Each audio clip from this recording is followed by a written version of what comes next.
사도행전 이제 14장부터 우리가 1차 선교 여행 때는 여기 보이시죠?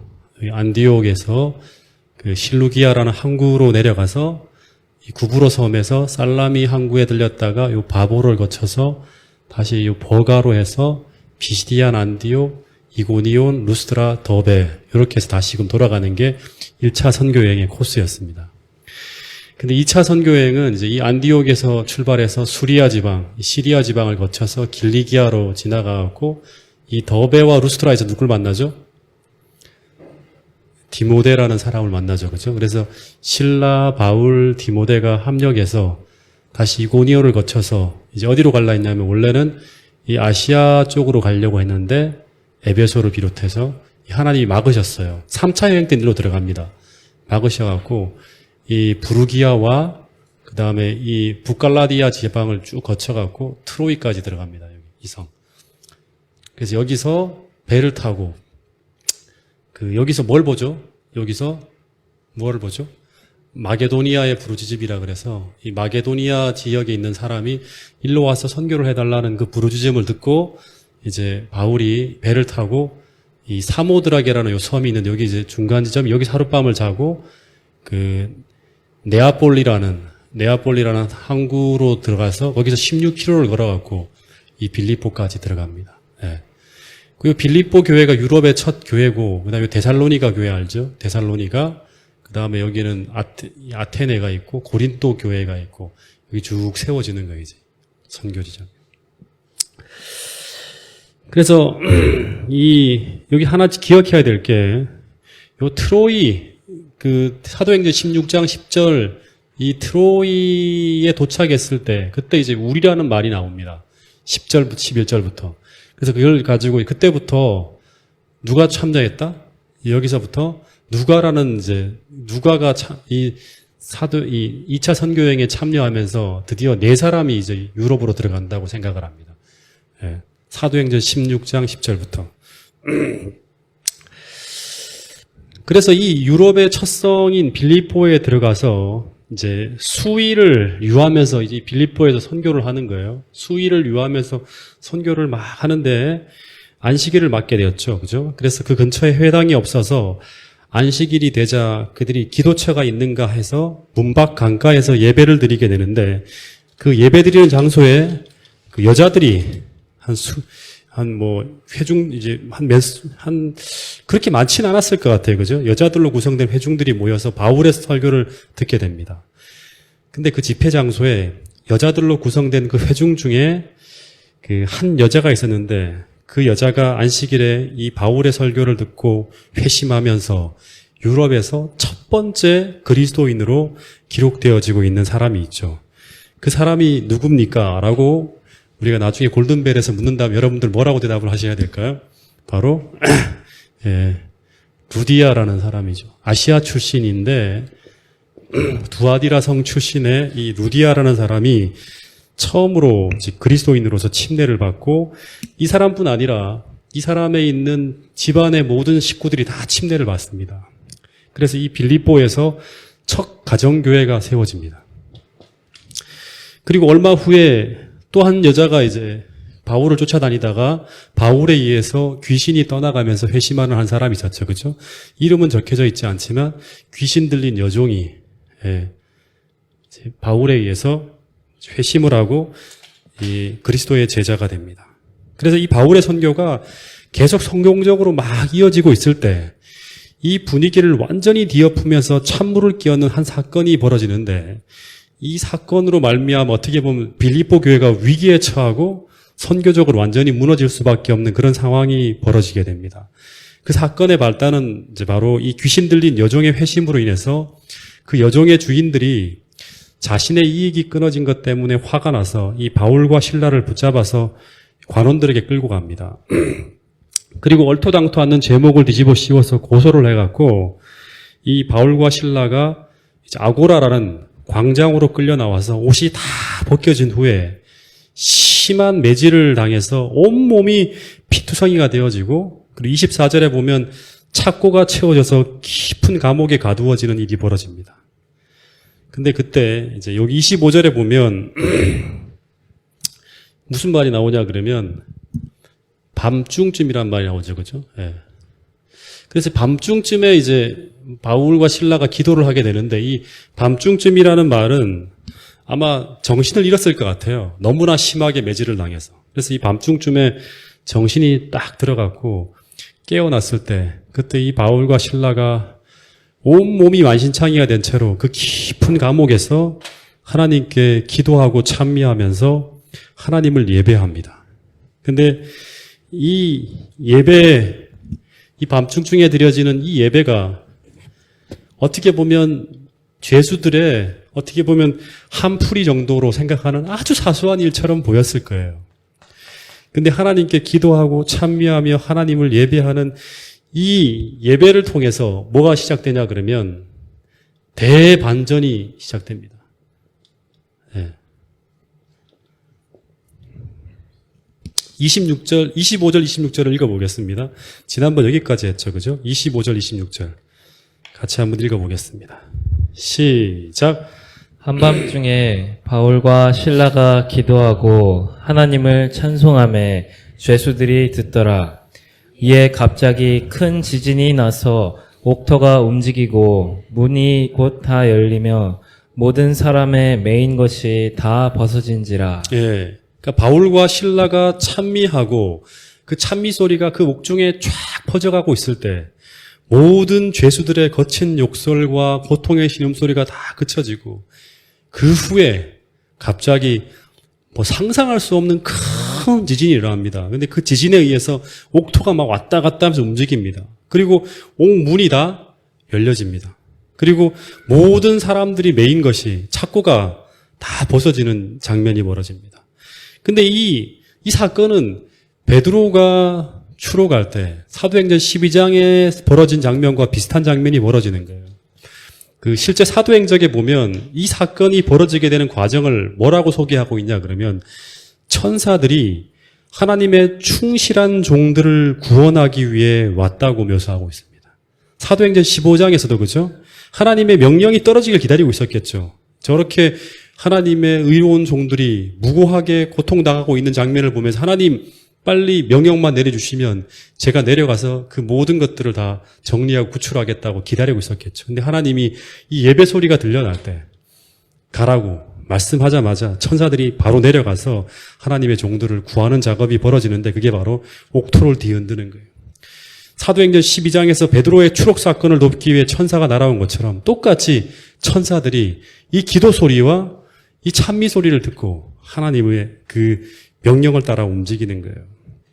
그래서 우리가 이런 자세와 이 예배하는 자세와 이런 어떤 그런 모습으로 살아가는 것이 굉장히 중요하다는 사실을 우리가 기억해야 됩니다. 제가 작년 12월이죠. 벌써 작년입니다. 12월 마지막 설교가 바로 믿음과 감사의 창으로란 주제로 설교를 했는데 그 내용의 핵심이 뭐죠? 하나님이 주시는 것은 그 어떤 것도 좋지 않은 것이 없다는 거예요. 그죠? 믿음과 감사의 창으로 모든 걸 바라보라는 거예요. 모든 것이 다 감사한 것이고 모든 일을 통해서 우리는 하나님을 찬양할 수 있는 그러한 결과를 볼 수 있다는 것이 제가 설교를 통해 말씀드린 주제요 핵심이었습니다. 그래서 바로 범사의 하나님을 인정하는 믿음이라는 게 바로 그런 거예요. 범사의 하나님이 이 모든 상황 속에서 나와 함께 계신다는 그 믿음을 가진 사람들은 범사의 감사와 믿음의 창으로 모든 사실들을 확인하고 어떤 상황 속에서도 하나님께 기도하고 찬미하는 예배하는 모습으로 살아가야 한다는 것이죠. 그리고 그 믿음이 나타날 때 그 믿음이 보여지는 곳에 누가 함께하냐 그러면 하나님의 기적의 역사가 나타나는 거예요. 믿음이 나타나면 하나님이 역사해요. 그 믿음을 따라서. 그래서 이런 대반전의 역사가 펼쳐지는 거예요. 우리가 아무리 깊은 어둠과 절망의 수렁 속으로 들어간다 하더라도 우리가 그리스도에게 우리의 마음과 생각과 믿음을 이렇게 조율할 수 있다 그러면 우리는 그 암흑 속에서도 믿음의 악기로 하나님을 찬양하고 감사하며 믿음의 노래를 부를 수 있다는 것이 오늘 사도행전 16장 바울과 실라가 우리에게 전하는 귀한 교훈이라는 거예요. 그리고 거기에서 기적의 반전이 일어나게 된다고. 그 이탈리아의 아주 유명한 그 바이올리니스트인 이 파가니니라는 사람이 있는데 이 사람이 많은 청중들 앞에서 아주 어려운 곡을 이제 연주하고 있었다 그럽니다. 근데 갑자기 이 파가니니의 바이올린 줄 하나가 연주하는 도중에 탁 끊어집니다. 근데 이 파가니니가 즉흥적으로 이제 천재잖아요. 그죠? 곡을 쫙 다듬어서 계속 아름다운 연주를 계속합니다. 그런데 이어서 계속 두 번째 줄 또 끊어지는 거예요. 그래서 줄이 두 개가 다 끊어지고 이제 남은 줄이 하나밖에 없었대요. 사람들이 이제 연주가 중단될 줄 알았는데 그런데도 이 파가니니가 연주를 멈추지 않고 그 하나의 줄로 연주를 쫙 마쳤대요. 그러니까 사람들이 막 박수를 치고 막 난리가 났는데 계속 앵콜을 해달라 그러는 거예요.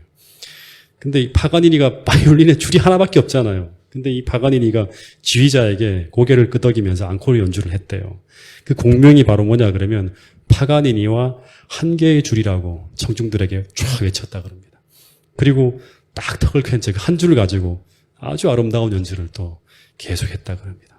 그래서 이 연주를 생각하면서 제가 지난번 설교할 때 얘기했죠. 이 찰스 스윈볼이라는 목사가 이런 말을 했다 그럽니다. 제가 지난 설교 때 말씀을 드렸는데 나는 나이가 들면서 이런 생각을 했다고. 그것은 바로 인생의 10%는 우리에게 생긴 사건들이 차지하고 다시 말하면 환경에 의해서 주어진 상황이 차지하고 나머지 90%는 그 사건에 대해서 우리가 어떤 반응을 보였는가 하는 우리 삶의 태도가 나머지 90%를 결정한다고. 그래서 스윈돌이라는 사람은 자신의 이 확신을 성경을 통해서 입증하기 위해서 바로 이 바울과 실라가 착고에 채여서 감옥에 앉아 있을 때 그들이 어떤 태도를 취했는지를 살펴보면서 자신의 주장을 입증하려 했다는 것이 그 책에 나온 내용 속에 담겨 있습니다. 여러분, 이 바울과 실라도 마찬가지예요. 이 파가니니처럼 그들이 연주할 수 있는 모든 인생의 악기의 선들이 다 끊어졌을 때 그들은 자신의 처한 운명을 슬퍼하기보다 남아있는 한 줄을 사용해서 기도하며 하나님을 찬미합니다. 그런데 그들의 그 찬미 소리가 울려 퍼질 때 그 한 줄의 선을 통해서 예배와 기도와 찬송이 하늘을 향해 올라가게 될 때 이 빌립보라는 도시 전체가 뒤흔들리는 대반전이 일어나고 그리고 하나님의 큰 영광의 역사가 나타나는 거예요. 여러분, 믿음은 굉장히 위대한 겁니다. 그래서 우리가 어떤 마음의 태도와 자세를 갖는가 하는 이 그리스도인의 삶의 자세 하나를 통해서 빌립보 전체의 운명이 왔다 갔다 하는 거예요. 여러분, 그래서 오늘 우리가 꼭 기억해야 될 게 우리의 형편을 바라보는 것이 아니라 언제나 어떤 순간에도 나는 하나님께 예배하며 산다. 그것은 바로 범사의 그분을 인정하면서 믿음으로 어떤 상황에서도 하나님이 내게 주시는 것은 가장 좋은 것이다.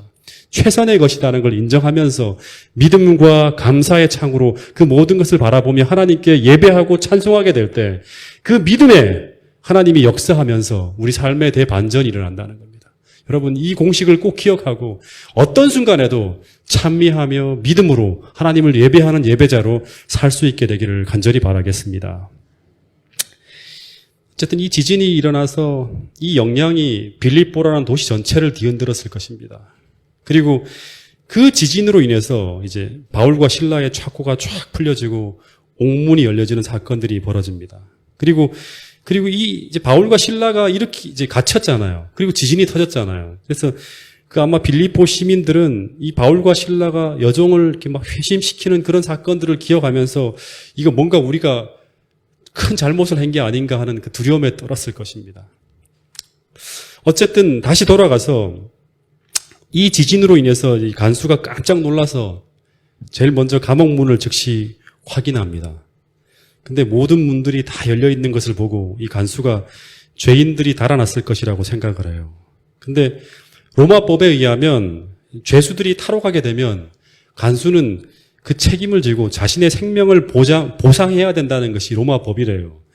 그래서 이 간수는 자기가 죽게 된다는 걸 알았을 거예요. 그래서 이 상황에서 차라리 그렇게 죽는 것보다 자살하는 게 더 나을 거라는 생각을 해서 이 칼을 뽑아요. 칼을 뽑아서 스스로 자결하려고 탁 하는데 지금 바울과 실라는 어디 있죠? 깊은 감옥 안에 빛도 안 드는 그 감옥 안에 갇혀 있는 거예요. 근데 그 침침한 어둠 속에서 문이 열렸잖아요. 문이 열려서 뭔가 실루엣이 그림자 같은 게 보이는데 간수가 칼을 뽑아서 자기가 죽으려고 하는 걸 딱 보고 바울이 그 자살을 막고자 막 소리를 지릅니다. 그게 어떤 내용이냐 그러면 27절부터 29절입니다. 읽어보겠습니다. 시작.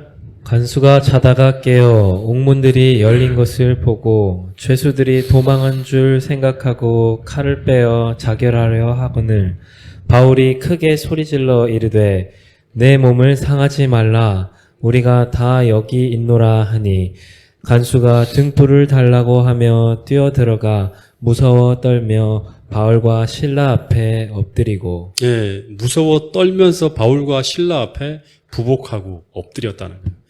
여러분, 그 어둠 속에서 자신이 지금 바울과 실라는 지금 어떤 상황이죠? 굉장한 고통 중에 있는 거예요. 그죠? 예. 근데 바울은 지금 굉장한 자신의 고통 중에 있음에도 불구하고 지금 누구를 생각하고 있냐 그러면 다른 사람의 구원을 지금 생각하고 있는 거예요. 다시 말해서 자신을 끔찍한 감옥에 밀어 넣은 사람까지도 절망 가운데 멸망하지 않기를 간절히 바라고 있는, 그러면서 소리를 지르는 거예요. 예. 절대 자결하지 말라고. 지금 우리가 이 감옥 속에 있다고 하는 거예요. 여러분, 제가 이 모습을 보면서 이 마음이 누구의 마음이죠? 이 바울이 가지고 있는 이 마음이 누구의 마음이죠? 예. 예배하는 사람들은 다 누구의 마음을 받게 되냐 그러면 성령을 통해서 예수님의 마음을 받게 되는 거예요. 지금 이 예수님의 마음하고 똑같은 마음이 바울의 마음이에요. 바울은 예수님을 꼭 닮은 마음을 가지고 있습니다. 그래서 그는 이런 그분의 마음과 그분의 심정을 품고 있었기 때문에 예수님처럼 뭘 하는 거냐 그러면 전도하는 거예요, 지금. 예. 예수님처럼 전도하는 거예요. 그래서 우리가 제가 이제 사람들에게 전도하라 해서 전도되어지는 것이 아니라 우리에게 이런 바울이 가진 이런 정신과 사랑을 우리가 원해야죠. 그죠? 그리고 또 원하기 때문에 하나님 앞에 구하여서 우리 모두가 이런 예수님의 마음을 소유하게 될 때 우리도 이런 바울과 같은 선교적인 사람이 될 수 있겠구나 하는 생각을 하게 되었어요. 예. 여러분, 지금 이 바울이 간수에게 뭐라고 하는가 하면 네 몸을 상하게 하지 말라고 막 소리를 지른 거예요. 그래서 우리 모두가 다 이 감옥 안에 있다. 탈옥하지 않았다고 얘기하는 거예요. 그 소리를 들으면서 이 간수가 어떻게 하냐 그러면 본문에 보면 등불을 탁 들고 감옥 안으로 뛰어 들어갑니다. 살펴보니까 바울과 실라뿐 아니라 모든 사람들이 아무도 도망치지 않고 다 그 안에 있는 거예요. 그래서 이 간수가 이 모든 상황 속에서 바울과 실라를 보면서 지금 어떻게 했다? 예, 그 자리에서 부복하고 엎드려집니다. 다시 말해서 심상치 않은 사건들이 연이어 빠르게 벌어지자 이 간수는 자기가 뭐 하는 사람이에요? 이 죄수들을 감독해야 되는 간수라는 사실을 잃어버리고 그 죄수 앞에 지금 어떻게 하냐 그러면 두려움으로 가득 차서 무릎을 꿇고 엎드립니다. 그리고 난 다음에 질문을 던져요. 그 질문이 뭐냐 그러면 30절부터 34절의 이야기인데 굉장히 유명한 성경절입니다. 그죠? 같이 한번 읽어보겠습니다. 30절부터 34절입니다. 시작.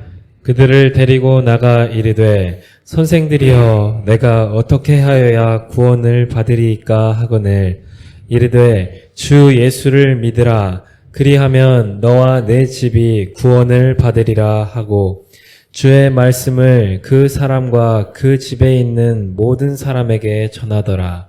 그 밤 그 시각에 간수가 그들을 데려다가 그 맞은 자리를 씻어주고 자기와 그 온 가족이 다 침례를 받은 후 그들을 데리고 자기 집에 올라가서 음식을 차려주고 그와 온 집안이 하나님을 믿음으로 크게 기뻐하니라. 예. 여기서 또 한 번에 큰 인물이 지금 교회 안으로 지금 들어오게 됩니다. 이 간수는 지금 이제 그 바울과 실라에게 이제 그 딱 엎드려서 부복한 다음에 이 깊은 감옥에서 바울과 실라를 지금 데리고 나옵니다. 그죠? 근데 이 데리고 나오는 거는 그 23절에 보면 상관의 명령에 정면으로 반하는 행동입니다. 그 상관들, 다시 말하면 그 당국에 있는 최고 행정관들이 뭐라 그러냐 그러면 이 죄수를 다른 죄수들보다 더 든든히 지키라고 특별히 명령한 죄수예요. 근데 이 간수가 그 명령에 정반 반대로 행동하는 거예요. 데리고 나옵니다. 그리고 난 후에 이 바울과 실라에게 죄수인데 죄수가 아니 뭐라고 부르죠? 선생들아. 다시 선생님 하고 부르는 거예요. 선생님, 하면서 그러면서 질문 던지는 게 뭐냐 그러면 내가 어떻게 하여야 구원을 얻을 수 있습니까? 라고 물어요. 다시 말하면 현재의 안전이 보장되지 못할 것이란 두려움 속에서 어떤 절대적 존재를 향한 큰 구원의 갈망을 통해서 이런 질문을 하는 거예요. 근데 이 간수의 질문은 우리가 사도행전 9장을 보면 다메섹 도상에서 바울이 한 질문과 비슷한 질문이에요. 똑같죠. 큰 두려움이 자신의 신변에 나타났을 때 바울은 그때 예수님 앞에 엎드려서 뭐라 그러죠? 도대체 당신이 누구인지 그리고 내가 어떻게 하면 좋을지 묻고 있는 거예요. 마찬가지로 이 이방인 간수도 엄청난 큰 상황들이 지금 벌어진 거예요. 그래서 묻는 거예요. 당신들은 도대체 누구인지 그리고 이제 나는 어떻게 하면 여기서 평안을 얻을 수 있는지 구원을 얻을 수 있는지 질문을 하고 있는 거예요. 근데 간수가 이 순간에 바울과 실라에게 한 이 질문은 똑같은 상황 속에서 영생을 찾으려는 수많은 사람들에게 얼마나 큰 영향을 주는 보석과 같은 질문이 되었는지 모릅니다. 당시에는 몰랐을 거예요. 근데 이 간수의 물음과 그 후 바울이 대답한 이 대답은 성경에 딱 실리잖아요. 그런 다음에 구원을 찾는 수많은 사람들에게 귀한 빛을 던져주고 있는 그런 질문이 된다는 사실입니다. 다시 말해서 오늘 우리가 경험하는 구원의 귀한 경험들은 이 간수처럼 수많은 다른 사람들에게 간증이 되어서 이런 빛과 희망과 용기를 주는 그러한 일이 제공될 수 있다는 사실을 우리가 기억해야 된다는 말입니다. 어쨌든 이 간수가 고뇌하는 가운데 던져진 이 간절하고 진지한 질문에 바울이 뭐라고 대답합니까? 내가 어떻게 하면 구원을 받을 수 있습니까? 라고 물었을 때 교회 다니십시오 라고 말한 게 또 아니고 그 다음에 어떻게 하라고 말한 게 아니라 딱 답이 하나예요. 이게 뭐죠? 주 예수를 믿으라. 그러면 너와 내 집이 구원을 얻게 될 것이라고. 그 간수가 굉장한 두려움 속에서 바울과 실라에게 도움을 요청했어요. 그죠? 근데 그때 바울과 실라가 즉시 무엇을 그 대답으로 뭘 제공했냐 그러면 이 예수 그리스도를 믿으라고.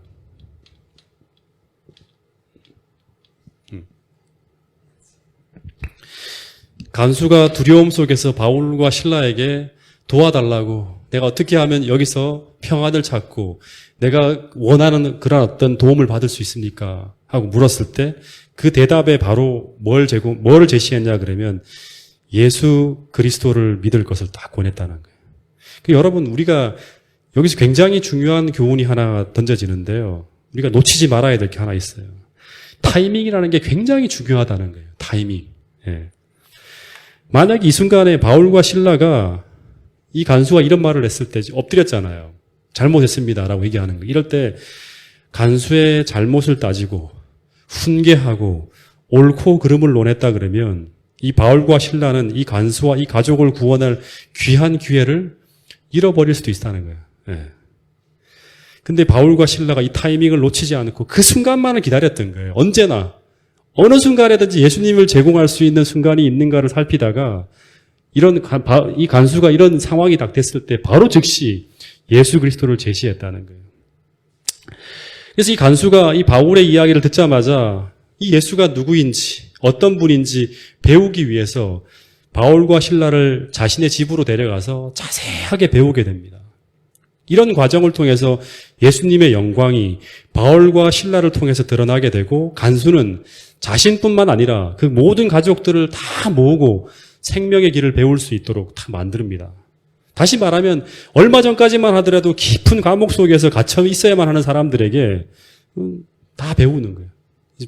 반전이 된 거예요. 예. 그리고 난 후에 이 관수가 어떻게 하냐 그러면 회개와 참회의 표시로 이 바울과 실라를 데리고 나옵니다. 그리고 아마 이 옥 바깥에 이렇게 조그마한 우물이 있었던 것 같아요. 거기다가 이 두 사람을 앉으라 한 다음에 그 온 만신창이가 된 상처들을 하나 씻어주면서 죄송합니다. 잘못했습니다. 하면서 자기의 어떤 그런 이 회개와 참회의 표시를 쫙 하는 거예요. 그리고 난 후에 어떤 일이 벌어집니까? 그런 다음에 침례를 받게 됩니다. 이 33절 한번 다시 한번 읽어볼까요? 33절. 시작. 그 밤 그 시각에 간수가 그들을 데려다가 그 맞은 자리를 씻어주고 자기와 그 온 가족이 다 침례를 받은 후. 예, 이 침례를 받은 후라는 말은 이 번역을 보면 곧바로 침례를 받았다는 말이에요. 예. 그러니까 곧 씻어주고 난 다음에 다시 말하면 회개와 참회의 표시를 쫙 하고 난 다음에 곧바로 침례를 받고라고 킹제임스 버전에 나옵니다. 곧바로 침례를 받았다 그럽니다. 다시 말해서 이 새벽과 자정 사이에 이제 그죠? 감옥이 흔들렸습니다. 그 전에 이제 그 전날 저녁에 전신없이 두들겨 맞고 난 다음에 깊은 밤중에 깨어나요. 찬미를 부르고 그리고 감옥이 흔들립니다. 한 새벽과 자정 사이에. 그리고 죄수들이 다 노연하게 되고 그리고 질문이 있습니다. 어떻게 하면 내가 구원을 받을 수 있습니까? 라고 묻고 그 대답을 주어주고 난 다음에 그 집으로 가서 성경을 가르칩니다. 그죠? 성경을 가르치고 난 다음에 이 사람이 회심을 해요. 아, 이런 분이 예수님이구나 하면서 그 예수님에 대한 진리를 깨닫고 난 다음에 그 밤에 그 옥중에서 이 사람들을 쭉 시켜주는 거예요. 그리고 난 다음에 얘기 들어보니까 내가 그리스도인이 되고 싶은데 어떻게 하면 좋겠습니까? 라고 물었더니 침례를 얘기하는 거예요. 그리고 침례가 그 옥중에서 어떻게 보면 그 뜰 안에서 이루어지는 거예요. 여러분, 이 바울과 실라가 이 그 간수에게 가르친 가르침이 몇 시간 정도 가르쳤을까요? 네? 몇 시간을 가르쳤을까요? 네? 아마 몇 시간 안 됐을 것 같아요. 그리고 이 간수와 그 가족들이 그 가르침을 전심으로 받아들입니다. 다 성령의 역사예요. 그리고 그들은 침례를 받게 됩니다. 이렇게 빨리 회심하고 이렇게 짧게 성경을 가르치고 이렇게 빨리 침례가 베풀어지는 걸 저는 성경에서 처음 봅니다. 구스 네시 같은 경우도 이 사람이 어떤 사람이냐 그러면 이미 유대교에 입교한 사람이었어요. 성경에 대해서 알고 있는 사람이에요. 구스 네시는. 고델료 같은 사람도 성경을 아는 사람이었죠. 그죠? 루디아 같은 경우도 성경에 보니까 이 빌립보에 하나님을 공경하는 사람이었다 그럽니다. 근데 이 간수는 어떤 사람이냐 그러면 정말 생자백이에요. 생자백이에요. 빌립보라는 동네에 회당도 없어요. 그죠? 근데 이렇게 밤 사이에 전도와 회심, 침례까지 그 새벽 사이에 다 이루어지는 거예요. 그래서 이 간수가 너무너무 이 사람들이 감사하고 고마워서 아침에 어떻게 하냐 그러면 자기 집으로 데려가서 아침인지 밤일 것 같아요. 식사 대접을 쫙 합니다. 그리고 그 자리에는 기쁨이 넘쳤다 그럽니다. 계속 더 이야기를 듣고 싶은 거예요. 근데 이 빌립보에서 이 선교의 결과가 정말 극적으로 나타나는데 우리가 기억해야 될 사람들이 첫 번째 누구였죠? 첫 번째 누구였죠? 빌립보에서 첫 번째 회심한 사람. 아시아에서 이주해온 이주자이면서 아주 부자였고 정말 세련미를 갖춘 한 여자인 누구죠? 루디아. 루디아라는 여자가 있었고 그리고 귀신 들린 가운데서 구원받은 여종이었던 한 여종이 있고 그리고 이제 전혀 복음의 반응을 보일 것 같지 않던 어떻게 보면 굉장히 엄격하고 딱딱한 유형의 사람이요. 이교도요. 로마 시민이었던 한 간수의 회심이 뒤따라옵니다. 근데 제가 그 대학원 다닐 때 이 김기원 교수님 강의 시간에 이 김기원 교수님이 추론하는데 이 루디아라는 여자는 빌립보 교회의 요석 집사가 되었을 것이고 나중에 그리고 이 간수는 나중에 이 바울이 로마 감옥에 갇히죠. 그렇게 되었을 때 그를 지극정성으로 보필한 이 간수를 뭐로 추정하냐 그러면 에바브로디도로 추정합니다.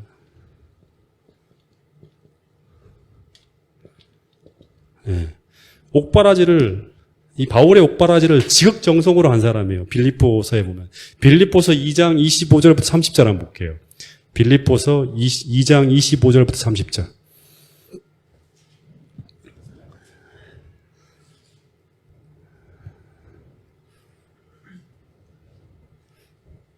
자, 한번 읽어보겠습니다. 시작. 그러나 에바브로디도를 너희에게 보내는 것이 필요한 줄로 생각하노니 그는 나의 형제요 함께 수고하고 함께 군사된 자요 너희 사자로 내가 쓸 것을 돕는 자라. 그가 너희 무리를 간절히 사모하고 자기가 병든 것을 너희가 들은 줄을 알고 심히 이 사람이 병이 근심한지라. 들었어요. 로마에서. 그래서 이 빌립보 교인들이 다 근심하고 있어요. 근데 27절. 그가 병들어 죽게 되었으나 하나님이 그를 긍휼히 여기셨고 그뿐 아니라 또 나를 긍휼히 여기사 내 근심 위에 근심을 면하게 하셨느니라. 네, 살아나서 막 바울이 이제 근심이 사라진 거예요. 이 사람이 죽을까봐 되게 걱정했던 거예요. 죽을 정도로 심하게 알았던 거예요. 그죠? 28절. 그러므로 내가 더욱 급히 그를 보낸 것은 너희로 그를 다시 보고 기뻐하게 하며 내 근심도 덜려 함이니라. 이러므로 너희가 주 안에서 모든 기쁨으로 그를 영접하고 또 이와 같은 자들을 존귀히 여기라. 그가 그리스도의 일을 위하여 죽기에 이르러도 자기 목숨을 돌보지 아니한 것은 나를 섬기는 너희의 일에 부족함을 채우려 함이니라. 예, 이와 같은 자를 제발 존귀하게 여겨달라고 얘기합니다. 그러니까 이 에바브로디도는 그리스도를 위해 죽기까지 되어도 자기 목숨을 돌보지 아니하는 사람이라고 하는 거예요. 그러니까 이런 사람이 이제 누굴까요? 이제 김기호 교수님 얘기에 의하면 이 사람이 바로 빌립보 교회 수석 장로인데 이 사람이 바로 이 첫 번째 회심을 통해서 하나님의 백성이 된 그 사람이 아닐까라고 추정을 하게 됩니다. 어쨌든 이 빌립보 교회는 이런 사람들 구축되어진 아주 아름다운 교회인데 유럽의 첫 번째 교회죠. 그죠? 근데 나중에 보면 빌립보서에 보면 이 바울이 이 교회를 생각할 때마다 하나님께 감사하고 이 교회를 생각할 때마다 마음에 기쁨이 들 정도로 아주 아름다운 교회로 성장하게 됩니다. 근데 이런 교회가 있기까지 이 교회에 기초를 놓은 분들이 어떤 분들인지 이런 체험적인 그리스도의 경험과 헌신의 사연이 있는 가운데 그 토대 위에서 이런 위대한 교회가 세워진다는 거예요. 여러분 오늘 우리 모두도 정말 이 빌립보 교회의 성도들처럼 하나님을 향한 체험적인 경험을 가진 그러한 성도들이 되어서 정말 예수님께서 우리 교회를 생각할 때마다 하나님께 감사하고 우리 교회를 생각할 때마다 기쁨이 넘치는 그런 아름다운 교회가 동작중앙교회가 될 수 있기를 간절히 바라면서 오늘 말씀을 줄이도록 하겠습니다.